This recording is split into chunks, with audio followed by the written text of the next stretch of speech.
아들 성민이가 결혼할 여자친구 서연이를 집에 데려왔습니다. 부잣집 딸이라고 하더니 정말 고급스러워 보였어요. 저는 정성껏 음식을 준비해서 대접했는데 물을 따라주다가 실수로 젓가락을 떨어뜨렸어요. 아이씨, 그 순간 서연이가 혀를 차더니 짜증스러운 표정으로 일부러 옆에 있던 나무젓가락을 꺼내 사용하더라고요. 마치 제가 만진 젓가락은 더러워서 못 쓰겠다는 듯이요. 얼마 후 현관 밖에서 두 사람이 다투는 소리가 들렸습니다. 내가 이 집 안 온다고 했지 않아? 더러워서 구역질 나와. 이런 데서 밥 먹기도 싫고, 앉기도 싫고, 아무것도 만지기도 싫어. 서연이의 모욕적인 말이 집 안까지 선명하게 들렸습니다. 서연아, 미안해. 그래도 첫 명절인데 와야지. 다음부터는 내가 말 잘해놓고 안 오게 할게. 미안해. 성민이는 거의 빌다시피 얘기했지만 서연이는 계속 우리 집을 더럽다고 욕했어요. 평소 말수가 적고 조용한 남편 영호가 더 이상 참지 못하고 현관문을 확 열고 나가서 소리쳤습니다. 당장 나가! 다시는 여기 오지 마! 그러자 서연이가 적반하장으로 악을 써댔습니다. 냄새나고 더러워서 이런 데서 숨도 쉬기 싫어요. 시어머니 손도 더러워요. 차라리 저희 집 쓰레기통이 깨끗하겠어요. 그 순간 저는 참을 수 없었습니다. 이 모든 일이 어떻게 시작되었는지 그 이야기를 처음부터 들려드릴게요. 이야기 시작 전 무료로 가능한 구독과 좋아요 부탁드려요. 여러분의 작은 관심 하나하나가 제게 큰 힘이 됩니다. 지금 바로 시작합니다. 안녕하세요. 저는 65살 김정순입니다. 시골에서 평생을 성실하게 살았죠. 가진 건 많지 않지만 무엇보다 우리 아들 성민이를 서울 명문대까지 보낸 일이 가장 자랑스럽습니다. 남편과 저는 정말 죽을 힘을 다해서 성민이를 키웠어요. 농사일로 벌어들인 적은 돈으로 한 푼 한 푼 모아서 학비를 댔습니다. 성민이가 고등학교 때는 과외비까지 대주려고 제가 새벽같이 일어나서 김치를 담가 시장에 팔기도 했죠. 그런 성민이가 이제 38이 되어서 안정적인 직장에 다니고 있습니다. 결혼할 나이도 지났고요. 그런데 얼마 전에 여자친구가 생겼다고 하더니 이번에 집에 데려오겠다고 연락이 왔어요. 엄마, 이번 주말에 여자친구 데려갈게요. 성민이 목소리에 설렘이 가득했습니다. 저도 마음이 설렜죠. 드디어 우리 아들도 좋은 사람을 만났구나 싶어서요. 그런데 성민이가 한 가지 말을 더 했습니다. 그런데 엄마, 여자친구 아버지가 대기업 회장이에요. 순간 가슴이 철렁했어요. 대기업 회장의 딸이라니. 우리 같은 시골 농사꾼 집안과는 격이 너무 다르잖아요. 괜찮을까 싶은 걱정이 앞섰습니다. 혹시 우리를 무시하지는 않을까? 시골집이 초라해 보이지는 않을까 하는 생각들이 자꾸만 머리를 스쳐 지나갔거든요. 주말이 되기까지 며칠 동안 저는 집 청소를 다시 했습니다. 평소에도 깨끗하게 치우고 살지만 이번에는 더욱 꼼꼼하게 구석구석 닦았어요. 음식 준비도 정성스럽게 했어요. 며칠 전부터 시장에 나가서 좋은 재료들을 골라 샀습니다. 성민이가 어릴 때부터 좋아했던 갈비찜도 준비하고 나물들도 여러 가지 무쳤어요. 첫인상이 중요하다고 하잖아요. 좋은 음식으로 정성을 보여드리고 싶었습니다. 남편도 저 못지않게 신경을 썼어요. 평소에는 농사일 때문에 낡은 옷만 입고 다니는데 이날만큼은 몇 년 전에 성민이가 사준 정장을 꺼내 입었습니다. 여보, 너무 긴장하지 마요. 자연스럽게 대하면 돼요. 제가 남편을 다독였지만 사실 저도 마음이 쿵쿵 뛰고 있었어요. 드디어 그날이 왔습니다. 성민이가 여자친구와 함께 집에 도착했어요. 차 소리가 들리자 저는 얼른 앞치마를 벗고 현관으로 뛰어나갔습니다. 성민이가 먼저 내렸어요. 오랜만에 보는 아들의 모습에 반가운 마음이 들었지만 곧이어 조수석에서 내리는 여자를 보는 순간 숨이 막혔습니다. 정말 아름다운 여성이었어요. 키도 크고 옷차림도 우아했습니다. 명품 가방을 들고 있었고 구두도 비싸 보였어요. 한눈에 봐도 다른 세상 사람 같았습니다. 엄마, 아빠, 소개할게요. 윤서연이에요. 성민이가 밝은 얼굴로 소개했습니다. 서연이는 저와 남편을 보더니 살짝 인사를 했어요. 안녕하세요. 윤서연입니다. 목소리는 정중했지만 뭔가 거리감이 느껴졌어요. 눈빛도 차가웠습니다. 저를 훑어보는 시선에서 품평하는 듯한 느낌을 받았죠. 네, 안녕하세요. 어서 들어와요. 저는 최대한 밝게 웃으며 두 사람을 집 안으로 안내했습니다. 그런데 서연이가 집안을 둘러보는 표정이 영 좋지 않았어요. 눈썹을 살짝 찌푸리는 게 보였거든요. 서연이는 형식적으로 인사만 하고는 소파에 앉았습니다. 그런데 앉는 모습부터가 뭔가 어색했어요. 소파 끝쪽에 조심스럽게 앉더니 등받이에 기대지도 않고 앞자리에만 살짝 걸쳐 앉았습니다. 식사 시간이 되었습니다. 저는 정성껏 준비한 음식들을 차례차례 상에 올렸어요.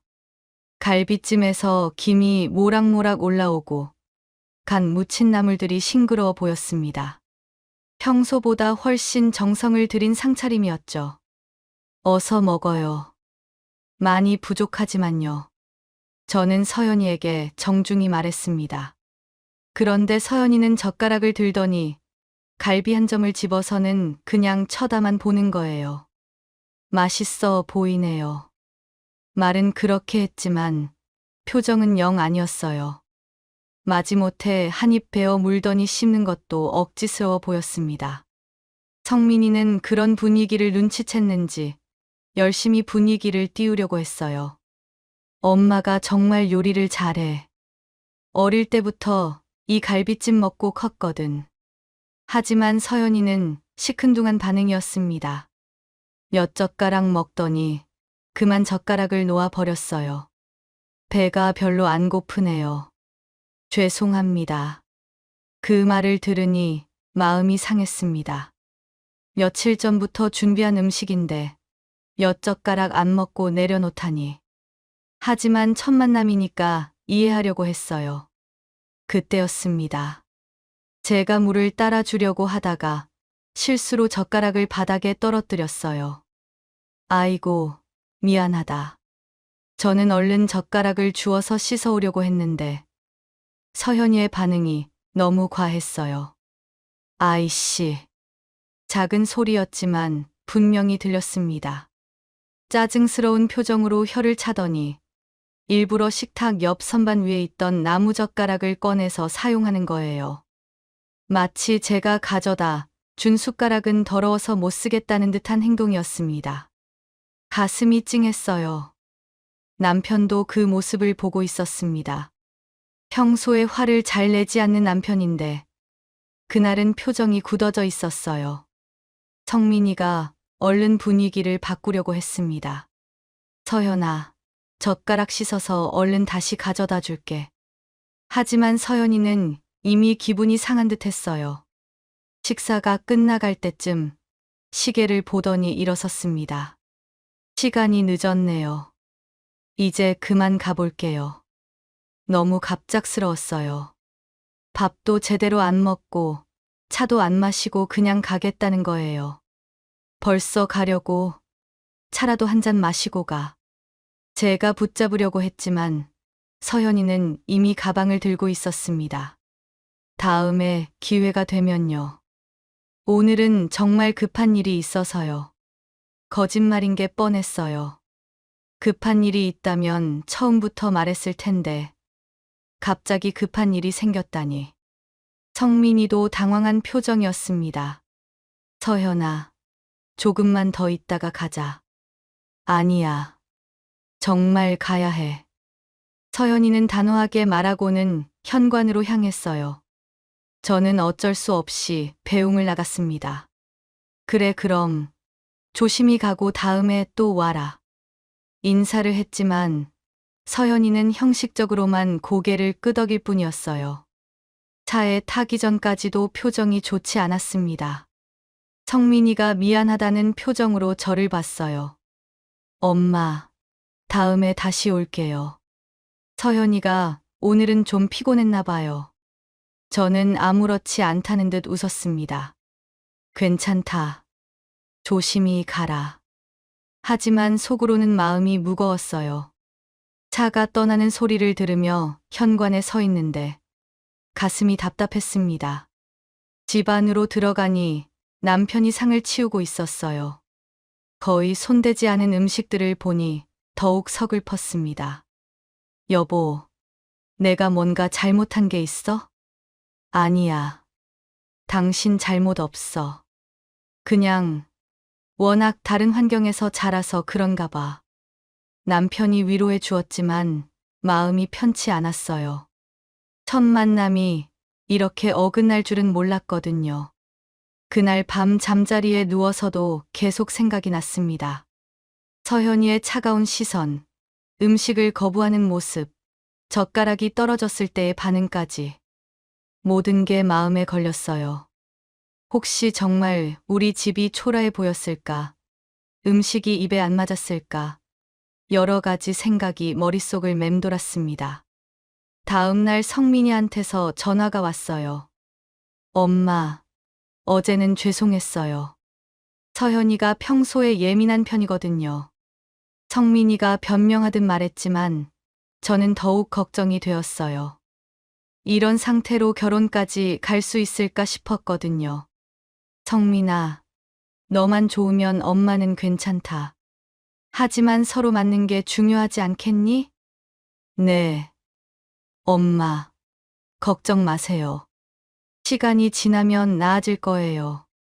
성민이는 낙관적으로 말했지만 저는 그렇게 생각되지 않았어요. 첫인상이 중요한데 첫 만남부터 이렇게 어긋났으니 말이죠. 그날 이후로 며칠 동안 마음이 무거웠습니다. 혹시 성민이가 잘못된 선택을 하는 건 아닐까 하는 걱정이 들었어요. 첫 만남 이후 몇 달이 지났습니다. 성민이는 여전히 서연이와 만나고 있었고 결혼 이야기까지 나왔어요. 저는 솔직히 마음이 편하지 않았지만 아들의 선택을 믿기로 했습니다. 엄마, 상견례 날짜를 잡았어요. 성민이가 전화로 알려왔어요. 서울의 고급 한정식당에서 하자고 하더군요. 우리가 서울까지 올라가야 하는 거야? 네. 서연이 부모님이 그곳이 좋다고 하셔서요. 저는 조금 당황했어요. 보통은 양가가 번갈아서 하거나 중간 지점에서 만나는 게 예의인데 처음부터 서울에서 하자니. 하지만 성민이가 좋다고 하니 따를 수밖에 없었습니다. 남편과 저는 며칠 전부터 준비를 했어요. 오랜만에 서울에 올라가는 거라 옷부터 새로 장만해야 했습니다. 여보, 너무 초라해 보이지 않게 준비해야겠지. 그러게, 성민이한테 누 끼치면 안 되지. 우리는 읍내에 있는 백화점에 가서 정장을 하나씩 샀어요. 평소에는 절대 사지 않을 비싼 옷이었지만 아들이니까 아깝지 않았습니다. 드디어 상견례 날이 되었어요. 새벽부터 일어나서 준비했습니다. 머리도 미용실에서 단정하게 하고 새로 산 옷을 입었어요. 서울로 가는 길이 멀게 느껴졌습니다. 기차를 타고 가면서 계속 생각했어요. 오늘은 잘 풀렸으면 좋겠다고. 약속 장소에 도착했을 때 이미 서연이의 부모님이 와 계셨어요. 정말 다른 세상 사람들 같았습니다. 아버지는 고급 양복을 입고 계셨고 어머니는 명품 가방을 들고 계셨어요. 안녕하세요. 박영우입니다. 남편이 먼저 인사를 했어요. 저도 어색하게 인사를 했습니다. 처음 뵙겠습니다. 김정순입니다. 서연이 아버지인 윤재호 씨는 정중하게 인사를 받아주셨어요. 윤재호입니다. 반갑습니다. 어머니도 웃으며 인사해 주셨습니다. 첫인상은 나쁘지 않았어요. 식당은 정말 고급스러웠습니다. 한 번도 와본 적 없는 그런 곳이었어요. 음식값도 얼마나 비싸겠어요. 괜히 부담스러웠습니다. 여기 음식이 정말 맛있어서 자주 오는 곳이에요. 서연이 어머니가 말씀하셨어요. 자주 온다니 정말 다른 세계구나 싶었습니다. 음식이 나오기 시작했어요. 보기에도 아름다운 요리들이었습니다. 하지만 양은 적었어요. 이런 게 고급 음식인가 보다 생각했습니다. 성민이가 정말 괜찮은 청년이에요. 회사에서도 인정받고 있다고 들었습니다. 서연이 아버지가 성민이를 칭찬해 주셨어요. 저는 기분이 좋았습니다. 과찬이세요. 부족한 아이인데 잘 부탁드립니다. 아닙니다. 정말 훌륭하게 키우셨어요. 이런 식으로 대화가 이어졌어요. 생각보다 분위기가 나쁘지 않았습니다. 서연이 부모님도 예의를 지켜주셨고요. 하지만 중간중간 미묘한 순간들이 있었어요. 저희가 시골에서 농사를 짓는다고 하니 표정이 살짝 굳어지는 게 보였거든요. 아, 농사를 지으시는군요. 요즘 농사도 힘들다고 들었는데. 네. 그래도 성실하게 살고 있습니다. 남편이 대답했지만 뭔가 어색한 분위기가 흘렀어요. 서연이는 내내 조용했습니다. 가끔 성민이와 눈을 마주치며 미소를 짓긴 했지만 저희와는 별로 대화하지 않았어요. 결혼 준비는 어떻게 할 생각이세요? 서연이 어머니가 물어봤어요. 아이들이 알아서 하겠지만 저희도 최선을 다해서 도와드리겠습니다. 제가 대답했어요. 하지만 속으로는 걱정이었습니다. 아무래도 비용이 많이 들 텐데 우리가 얼마나 도와줄 수 있을까 싶어서요. 결혼식장은 저희가 좋은 곳으로 아는 곳이 있으니까 알아보겠습니다. 서연이 아버지가 말씀하셨어요. 고마운 일이긴 한데 왠지 우리는 빠진 채로 모든 게 결정되는 느낌이었어요. 식사가 끝나고 나서도 어색함이 남아 있었습니다. 서로 다른 세상에서 살아온 사람들이 만난다는 게 이런 건가 싶었어요. 오늘 좋은 시간이었습니다. 앞으로도 잘 부탁드려요. 헤어지면서 인사를 나눴지만 마음은 복잡했습니다. 집으로 돌아가는 길에 남편과 이야기를 나눴어요. 어때요? 괜찮은 분들 같던데. 글쎄, 나쁘지는 않은데 뭔가 어색해. 남편도 비슷한 생각인 것 같았어요. 그래도 성민이가 행복하다면 그걸로 충분하다고 생각했습니다. 며칠 후 성민이가 전화를 해서 결혼식 날짜를 알려줬어요. 엄마, 저희 다음 달에 결혼식 하기로 했어요. 결혼식은 정말 성대하게 치러졌습니다. 서울의 유명한 웨딩홀에서 했어요. 하객들도 많이 왔고 모든 게 화려했습니다. 저희는 그저 구경꾼 같았어요. 모든 준비는 신부 측에서 주도했고 저희는 따라가기만 했습니다. 하지만 성민이가 행복해하는 모습을 보니 다행이라는 생각이 들었어요. 결혼식 당일 서연이는 정말 아름다웠어요. 드레스도 예쁘고 화장도 완벽했습니다. 성민이와 함께 서 있는 모습이 그림 같았어요. 그날만큼은 모든 걱정을 내려놓았습니다. 우리 아들이 좋은 사람과 결혼하는구나 싶어서 마음이 뿌듯했어요. 결혼한 지 반년이 지나고 첫 명절인 설날이 다가왔어요. 저는 며칠 전부터 정성껏 준비했습니다. 새 며느리가 오는 첫 설이니까 더욱 신경을 썼어요. 떡국 재료부터 시작해서 각종 나물, 여러 종류의 전까지. 정말 온 힘을 다해서 준비했어요. 평소보다 훨씬 많은 음식을 했습니다. 여보, 너무 많이 준비한 거 아니야? 남편이 걱정스럽게 물었어요. 첫 설인데 대충 할 수 없잖아. 서현이가 좋아할 만한 음식들로 준비했어. 저는 들뜬 마음으로 대답했습니다. 이번에는 처음보다 나을 거라고 생각했거든요. 설날 아침 일찍 성민이와 서연이가 도착했어요. 차에서 내리는 서연이를 보니 이번에도 역시 고급스러운 옷차림이었습니다. 새해 복 많이 받으세요. 성민이가 먼저 세배를 드렸어요. 서연이도 뒤따라 절을 했지만 뭔가 억지스러워 보였습니다. 우리 며느리도 새해 복 많이 받아라. 저는 기뻐하며 세뱃돈을 준비해서 건네줬어요. 서연이는 받기는 했지만 표정이 별로였어요. 감사합니다. 형식적인 인사였죠. 목소리에 진정성이 느껴지지 않았어요. 저는 세배를 받자마자 정성껏 끓인 떡국을 내왔습니다. 새 며느리를 위해 특별히 깔끔하게 끓였어요. 서연이는 숟가락을 들더니 떡국을 한 입 떠먹었어요. 그런데 표정이 영 좋지 않았습니다. 아이씨. 작은 소리였지만 분명히 들렸어요. 혀를 차면서 억지로 삼키는 모습이 보였습니다. 마치 맛이 없다는 듯한 표정이었어요. 가슴이 철렁했습니다.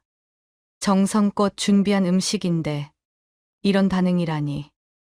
하지만 참고 기다렸어요. 다른 음식들도 차례로 내왔습니다. 잡채, 갈비찜, 각종 전까지. 상이 가득했어요.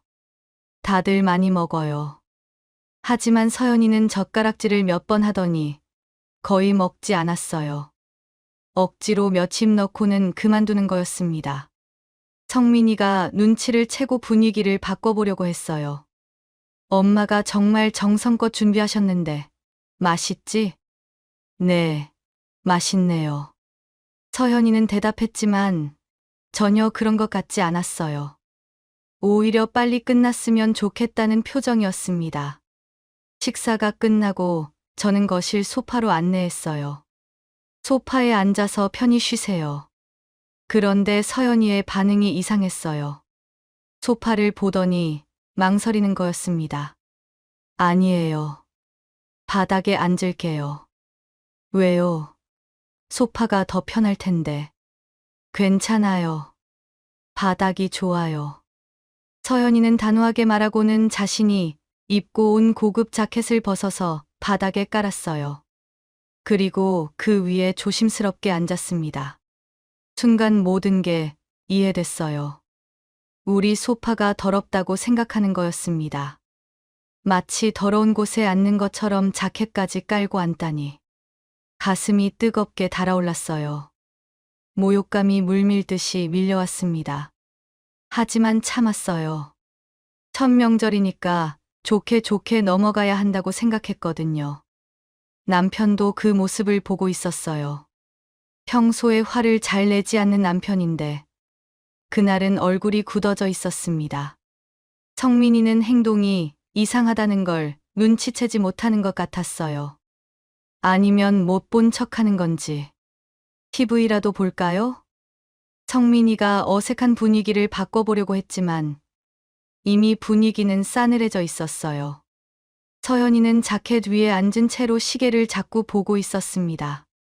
언제 갈 수 있을까 하는 표정이었어요. 저는 차라도 한 잔 대접하려고 부엌으로 갔습니다. 찬물로 손을 씻으며 마음을 진정시키려고 했어요. 첫 명절이니까 그럴 수 있어. 시간이 지나면 나아지겠지. 스스로를 달래면서 차를 준비했습니다. 좋은 차잎으로 정성껏 우린 차였어요. 거실로 돌아왔을 때 서연이는 여전히 자켓 위에 앉아 있었어요. 불편한 기색을 숨기지도 않고 있었습니다. 따뜻한 차 한 잔 마셔라. 차를 건네줬지만 서연이는 몇 모금만 마시고 컵을 내려놓았어요. 감사합니다. 말은 고맙다고 했지만 표정과 행동은 전혀 달랐어요. 빨리 이 자리를 벗어나고 싶어 하는 게 뻔히 보였습니다. 성민이가 이상한 분위기를 느꼈는지 서연이와 눈을 주고받더니 자리에서 일어났어요. 엄마, 차에서 선물 가져올게요. 선물. 네. 설날 선물 가져왔는데 차에 놓고 왔어요. 성민이와 서연이가 함께 밖으로 나갔어요. 선물을 가져온다고 했지만 뭔가 이상했습니다. 저는 창문 너머로 두 사람을 지켜봤어요. 차 앞에서 뭔가 이야기를 나누고 있었습니다. 그런데 대화하는 모습이 심상치 않았어요. 서연이가 손짓을 하며 화를 내는 것 같았고, 성민이는 고개를 숙이고 있었습니다. 남편도 옆에서 지켜보고 있었어요. 선물 가져온다고 하더니 계속 차 앞에서 뭐 하고 있는 거야? 그러니까 지금 뭐 하는 거지? 뭔가 다투는 것 같은데. 그때 밖에서 목소리가 들리기 시작했어요. 처음에는 작게 들렸지만 점점 커졌습니다. 서현이의 목소리였어요. 화가 난 듯한 목소리였습니다. 내가 이 집에 다시 안 온다고 했지 않아? 저는 귀를 의심했어요. 더러워서 구역질 나와. 이런 데서 밥 먹기도 싫고, 앉기도 싫고, 아무것도 만지기도 싫어. 이번에는 확실히 들렸어요. 우리 집이 더럽다는 거였습니다. 가슴이 철렁하고 내려앉는 느낌이었어요. 이어서 성민이 목소리도 들렸어요. 서현아, 미안해. 그래도 결혼하고 첫 번째 명절인데 와야지. 다음부터는 내가 말 잘해놓고 안 오게 할게. 미안해. 성민이가 거의 빌다시피 하는 목소리였어요. 우리 아들이 저렇게 비굴하게 구는 모습을 보니 더욱 화가 났습니다. 남편이 갑자기 일어났어요. 평소에 말이 적고 조용한 남편이 확 달라져 있었습니다. 저것들이 뭐 하는 거야? 남편이 현관문을 확 열고 나갔어요. 너희 지금 뭐 하는 거야? 집 안으로 소리 다 들린다. 남편의 큰 목소리에 성민이와 서연이가 깜짝 놀랐어요. 당장 나가. 이 집에 다시는 오지 마. 남편이 소리를 질렀습니다. 평생 처음 보는 남편의 모습이었어요. 드디어 폭발한 거였습니다. 그동안 쌓여왔던 분노가 한꺼번에 터져 나온 거죠. 남편의 큰 소리에 성민이와 서연이가 얼어붙었어요. 저도 뒤따라 현관으로 나갔습니다. 남편이 이렇게 화내는 모습은 처음 봤거든요. 아버지. 성민이가 당황한 표정으로 말했어요. 하지만 남편은 들을 생각이 없어 보였습니다. 이 집에서 너 남편이자 내 아들인 저 놈이 자라고 컸다. 남편이 서연이를 똑바로 보며 말했어요. 목소리가 떨리고 있었습니다. 여기가 너 기준에서는 더럽고 냄새나는 집이지만 내가 아직 사는 집이야. 서연이는 아무 말도 못하고 있었어요. 얼굴이 하얗게 질려 있었습니다. 오기 싫으면 앞으로 오지 말고 앞으로도 평생 보지 말자. 남편의 마지막 말에 서연이가 반응했어요. 하지만 사과하는 대신 오히려 화를 내기 시작했습니다. 저도 여기 오기 싫어요. 서연이가 소리를 질렀어요. 순간 공기가 얼어붙었습니다. 냄새나고 더러워서 이런 데서 숨도 쉬기 싫어요. 시어머니, 손도 더러워요. 차라리 저희 집 쓰레기통이 깨끗하겠어요. 서연이가 적반하장으로 소리를 지르는 거였어요. 믿을 수 없었습니다. 그 말을 듣는 순간 저는 참을 수 없었어요. 그동안 꾹꾹 눌러담았던 감정이 터져 나왔습니다. 저는 참을 수 없어서 서연이 뺨을 때렸어요. 손이 저절로 나간 거였습니다. 짝! 소리가 울렸어요. 서연이가 뺨을 만지며 놀란 표정으로 저를 봤습니다. 앞으로 오지 마. 여기서 썩 꺼져. 저도 모르게 욕이 나왔어요. 평생 욕을 하며 살지 않았는데 그 순간만큼은 참을 수 없었습니다. 그리고는 옆에 서 있는 성민이를 봤어요. 내 아들이 아내 편에 서서 우리를 배신한 거나 다름없었거든요. 너도 앞으로 연락하지 마. 성민이가 깜짝 놀란 표정으로 저를 봤어요. 엄마. 너도 똑같아. 내가 널 어떻게 키웠는데 내가 이런 소리를 들어야 돼. 가슴이 찢어지는 것 같았어요. 그동안 아들을 위해 얼마나 희생했는데 이런 취급을 받다니. 이제 나는 자식 없어. 앞으로 평생 보지 말자. 성민이가 뭔가 말하려고 했지만 저는 더 이상 듣고 싶지 않았어요. 남편과 저는 집 안으로 들어가서 현관문을 잠갔습니다. 밖에서 성민이가 문을 두드리는 소리가 들렸지만 열어주지 않았어요. 엄마, 열어주세요. 죄송해요. 성민이의 목소리가 들렸지만 저는 더 이상 들을 마음이 없었어요. 너무 상처받았거든요. 한참 후에 차 시동 거는 소리가 들렸어요. 떠나는 소리를 들으니 갑자기 힘이 빠졌습니다. 저는 주저앉아서 울음을 터뜨렸어요. 그동안 참았던 모든 감정이 한꺼번에 쏟아져 나왔습니다. 여보. 남편이 저를 위로해 주었어요. 우리가 자식을 잘못 키웠어. 이제 우리 둘이 다 잊고 행복하게 살자. 남편의 말이 위로가 되었지만 마음은 여전히 아팠어요. 평생 정성껏 키운 아들한테 이런 대접을 받을 줄은 몰랐거든요. 그날 밤은 잠들 수 없었어요. 계속해서 오늘 일이 생각났습니다. 서현이의 차가운 말들, 성민이의 비굴한 모습, 그리고 우리를 향한 모욕까지. 정말 이게 맞나? 내가 너무 심했나? 잠깐 그런 생각도 들었지만 곧 고개를 저었어요. 아무리 다른 환경에서 자랐다고 해도 기본적인 예의는 지켜야 하는 거 아닌가요? 다음 날 아침, 성민이가 혼자 내려왔어요. 차 소리를 들렸지만 저는 문을 열어주지 않았습니다. 엄마, 아버지, 문 열어주세요. 성민이가 문을 두드리며 소리쳤어요. 정말 죄송해요. 서현이도 반성하고 있어요. 하지만 저는 움직이지 않았어요. 어제 들은 말들이 너무 상처가 되어서 쉽게 용서할 수 없었거든요. 몇 시간 동안 성민이가 문 앞에서 사정했지만 끝내 문을 열어주지 않았어요. 결국 성민이는 포기하고 돌아갔습니다. 그 후로 성민이한테서 문자와 전화가 계속 왔어요. 하지만 저는 전화를 받지 않았고 문자는 보자마자 삭제했습니다. 남편도 마찬가지였어요. 이제 정말 끝이야. 우리 둘이서 조용히 살자. 저도 그렇게 생각했어요. 더 이상 상처받고 싶지 않았거든요. 며칠이 지나도 성민이는 포기하지 않았어요. 계속해서 연락이 왔지만 저희는 무시했습니다.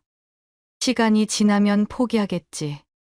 그렇게 생각하며 일상으로 돌아가려고 노력했어요. 하지만 마음 한구석이 늘 아팠습니다. 그래도 결심은 흔들리지 않았어요. 자존심을 지키는 게 더 중요했거든요. 그 설날 이후로 정말 칼같이 연락을 끊었습니다. 성민이가 아무리 연락해도 받지 않았어요. 처음에는 하루에 몇 번씩 전화가 왔지만 점점 줄어들더니 나중에는 아예 오지 않았습니다. 남편과 저는 둘만의 생활에 적응하려고 노력했어요. 사실 마음이 편하지는 않았지만 그래도 더 이상 상처받지 않아도 된다는 안도감은 있었습니다. 여보, 우리가 잘한 일인 건가? 가끔 그런 생각이 들 때마다 물어봤어요. 당연하지. 그런 모욕을 당하고도 참을 필요는 없어. 남편은 단호했습니다. 그렇게 시간이 흘렀습니다. 처음에는 성민이 생각이 자주 났지만 점점 마음이 무뎌져 갔어요. 아들 없는 삶에 익숙해져 가고 있었습니다. 농사일도 예전처럼 했고 가끔 동네 분들과 어울리기도 했어요. 누가 성민이 이야기를 하면 그냥 웃고 넘겼습니다. 정순이네 며느리는 어때? 요즘 안 보이던데? 아, 바빠서 잘 못 내려와요. 거짓말이었지만 굳이 진실을 말할 필요는 없다고 생각했어요. 그런데 1년이 지난 어느 날 모든 게 뒤바뀌는 일이 일어났습니다. 그날도 평범한 저녁이었어요. 남편과 저녁을 먹고 있는데 TV에서 뉴스가 나오고 있었습니다. 대형 건설업체 태우건설이 자금난으로 법정 관리에 들어갔다고 합니다. 처음에는 그냥 지나치려고 했어요.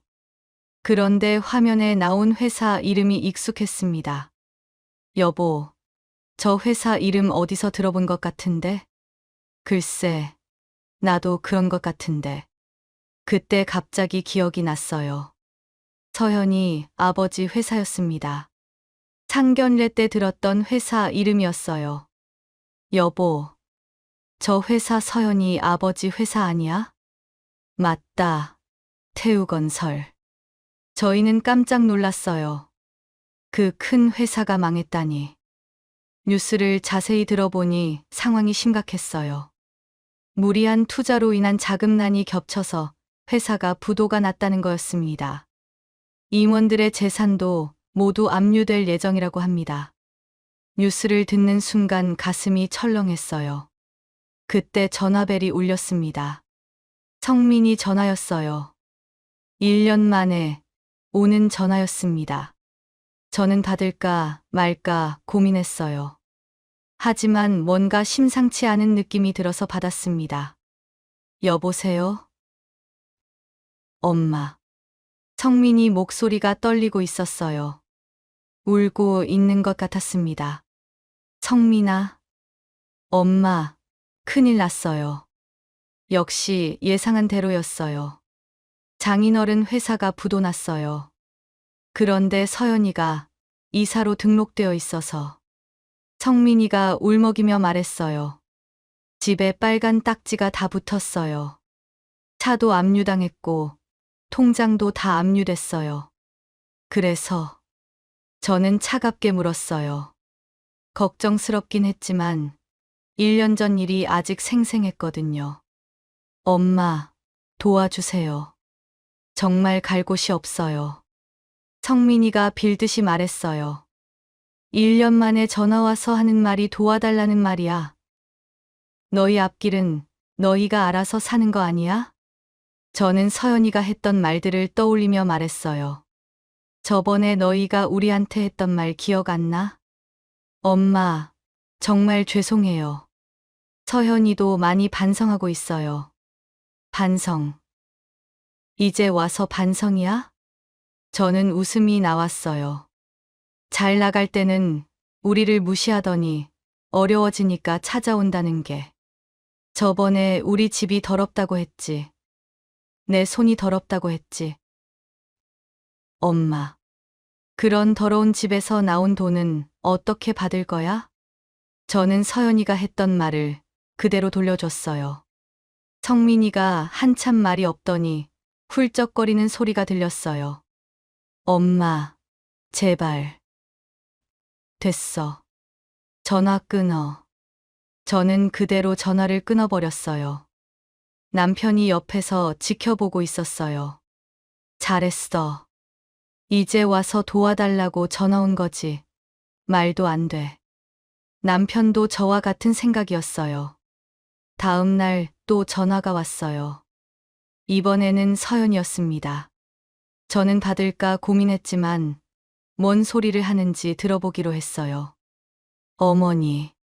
서연이의 목소리도 많이 달라져 있었어요. 예전의 오만한 모습은 온데간데 없었습니다. 정말 죄송했어요. 조금만 도와주세요. 도와달라고? 자동차도 다 압류당해서 차가 없어요. 지금 그쪽으로 갈 수도 없어서 전화로 부탁드려요. 서연이가 간청하듯 말했어요. 혹시 가지고 계신 돈 조금만 빌려주실 수 있을까요? 저는 어이가 없었어요. 1년 전에 내 손이 더럽다고 했던 사람이 지금 와서 돈을 빌려달라고? 내 손이 더러운데 이 돈은 어떻게 가질 거야? 저는 서연이가 했던 말을 그대로 돌려줬어요. 어머니, 저번에 너네 집 쓰레기통이 더 깨끗하다며 그럼 거기에 돈 있나 찾아봐. 더 이상 참을 수 없었어요. 앞으로 전화하지 마. 우리는 더러운 사람들이니까. 그리고 전화를 끊어버렸어요. 옆에서 듣고 있던 남편이 말했어요. 잘했어. 도와주지 마. 저도 그렇게 생각했어요. 자업자득이라고 생각했거든요. 그 전화를 끊고 나서 며칠이 지났어요. 성민이와 서연이한테서 몇 번 더 전화가 왔지만 저는 받지 않았습니다. 이제는 정말 끝이라고 생각했거든요. 남편과 저는 평소처럼 저녁을 먹고 있었어요.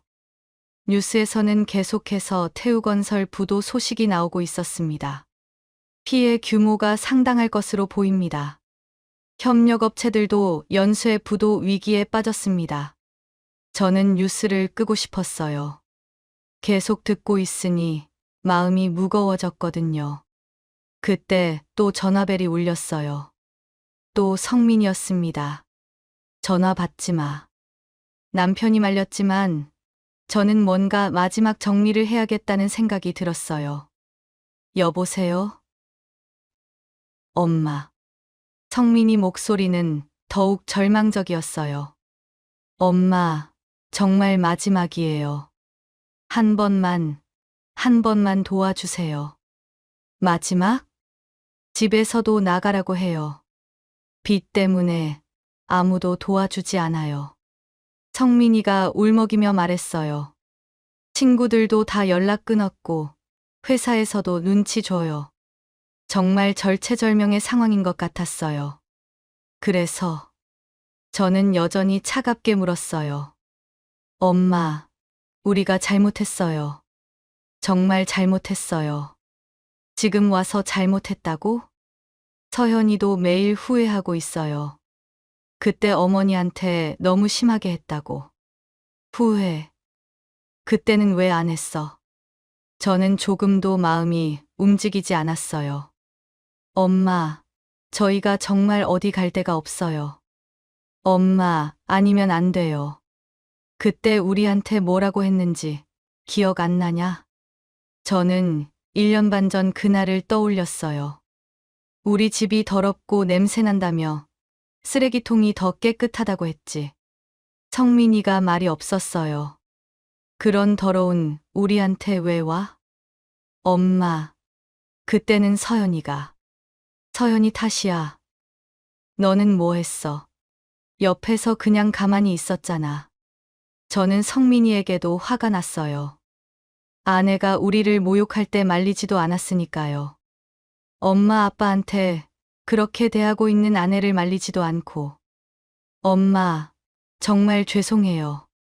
미안하다고 해서 다 되는 줄 알아? 저는 목소리를 높였어요. 그때 우리가 얼마나 치욕스러웠는지 알아? 성민이가 훌쩍거리는 소리만 들렸어요. 평생 너 키우느라 얼마나 고생했는데 왜 우리가 그런 소리를 들어야 해? 가슴이 다시 뜨거워졌어요. 그때의 분노가 되살아났습니다. 엄마. 됐어. 이제 그만해. 저는 전화를 끊으려고 했는데 성민이가 다급하게 말했어요. 엄마, 서연이가 직접 사과하고 싶다고 해요. 사과? 네. 정말 진심으로 사과하고 싶다고. 그때 전화 너머로 다른 목소리가 들렸어요. 서현이었습니다. 어머니, 저예요. 서현이의 목소리는 완전히 달라져 있었어요. 떨리고 있었습니다. 어머니, 정말 죄송합니다. 제가 정말 잘못했어요. 지금 와서 그때 제가 정말 미쳤었어요. 어떻게 그런 말을 할 수 있었는지. 서현이가 울먹이며 말했어요. 제가 어머니 손이 더럽다고. 그런 말을 어떻게 했을까요? 기억은 하고 있구나. 저는 냉소적으로 말했어요. 어머니, 정말 용서해 주세요. 제발. 용서. 저는 웃음이 나왔어요. 그때는 그렇게 당당하더니 지금은 왜 이래? 서연이가 한참 동안 울기만 했어요. 어머니, 정말 죄송해요. 미안하다고 해서 상처받은 마음이 나아지는 건 아니야. 저는 단호하게 말했어요. 평생 그 말 잊을 수 없어. 어머니. 됐어. 앞으로 연락하지 마. 저는 더 이상 들을 수 없어서 전화를 끊었어요. 남편이 옆에서 지켜보고 있었어요. 잘했어. 이제 우리 둘만 행복하게 살자. 남편의 말에 저는 고개를 끄덕였어요. 응. 이제 정말 끝이야. 그날 밤 창밖을 보니 별이 많이 떠 있었어요. 고요한 밤이었습니다. 저는 마음이 후련했어요. 드디어 모든 것이 정리된 것 같았거든요. 자존심을 지킨 것. 그게 가장 중요했습니다. 아무리 어려워도, 아무리 절망적이어도 사람에게는 넘지 말아야 할 선이 있는 거 아닌가요? 그들이 그 선을 넘었고, 이제 그 대가를 치르는 거였습니다. 저는 남편과 손을 잡고 조용히 앉아 있었어요. 이제 정말로 우리 둘만의 평화로운 시간이 시작되는 거였습니다. 여보, 우리가 맞게 한 거지?